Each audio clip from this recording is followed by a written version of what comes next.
Today I'm going to show you how to replace this water filter in our LG refrigerator. I bought this on Amazon. It was a 3-pack, around $22, and had pretty good reviews, so we'll go ahead and install that.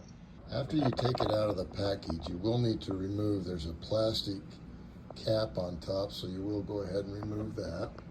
This water filter goes to an LG, and the model number is LRF S28XBS. It's really simple installation.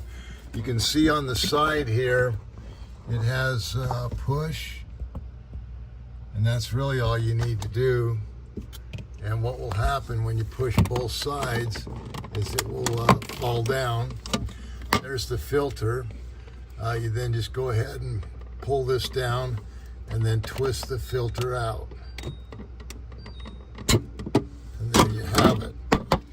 Okay, then the next thing you're going to do is go ahead and push the next filter in. You'll just twist it until you feel it go in, and then you're just going to twist it clockwise until you feel it's go in, so it's nice and snug.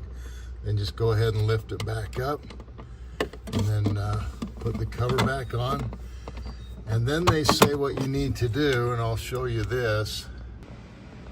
You're then supposed to go ahead and flush out the water. They say to go 30 seconds on and 60 seconds off, and you should get about 2.5 gallons. I'm not going to show you how to do all that, but that's what you'll want to do. So just count it down to 30 seconds.